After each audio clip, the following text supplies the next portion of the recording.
Hey everybody, welcome to Trading Capital's exclusive analysis. Looking at the natural gas chart, we have obviously been severely beaten up and depressed in a daily chart downtrend. The interesting thing about nat gas is we finally have filled that weekly chart gap fill that we have been watching, and I do think that even though nat gas is still a very tricky asset to trade and can still go lower, this is an area where I think as a longer term investor, it actually makes a bit of sense to start accumulating. And we're going to go through some of the equities and some of the signals that we're looking at as to why I think there might be a bit of a trading opportunity in some individual names. Now, when we look at the monthly chart, and sometimes it's just very important to zoom out on the overall trend, the natural gas spot price here is trading below that $3 psychological number. But when we look at this stage one basing formation that nat gas was putting in really from February 2023, and you got that breakout candle here in September of 2024, that was several months of basically chopping around in a tight range. And then finally, you got the breakout candle here in November 2024. What did that breakout candle give us? Well, it gave us a little bit of a higher high signal. You finally got a monthly close back above these two previous pivots. And obviously, look what ended up happening.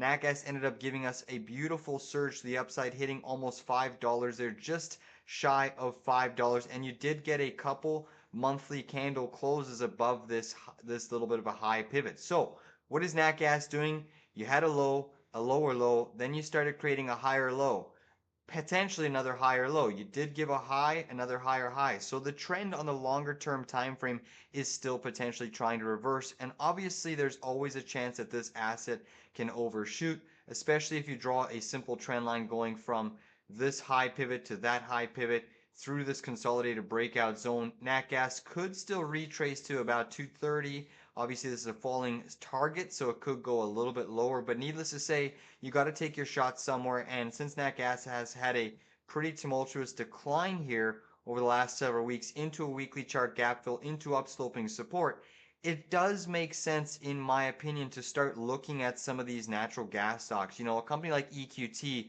which is the largest natural gas producer in the Appalachian Basin, has a little bit more of that institutional larger investor support since it is the largest natural gas producer. Then you also look at a name like LNG, which the chart pattern is not looking too bad. It's just chopping in a range pattern above all of the key daily chart moving averages.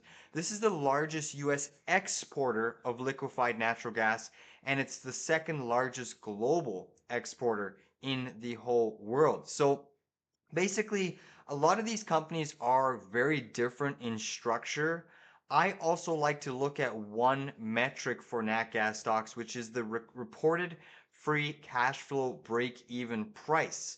So what that means is we basically have these companies in the nat gas space trading, and a lot of them will still be free cash flow positive if natural gas keeps declining. But at some point, if natural gas continues to fall too much, then it poses a little bit of a problem for that free cash flow. So a company like EQT, and I'm just mentioning this one because it's one of the biggest, its reported free cash flow break even price is about $2.50 MBTU. So you can see natural gas is still trading a little bit above that zone. An even better free cash flow break even price is AR. Not as big as EQT, but AR's reported break even price is $1.90. So that break even price, free cash flow break even price, has a little bit more leeway for certain companies. But when you just go through some of these charts, a lot of stocks aren't looking too bad in the nat gas space. They're hitting some massive daily chart 200 there on WMB.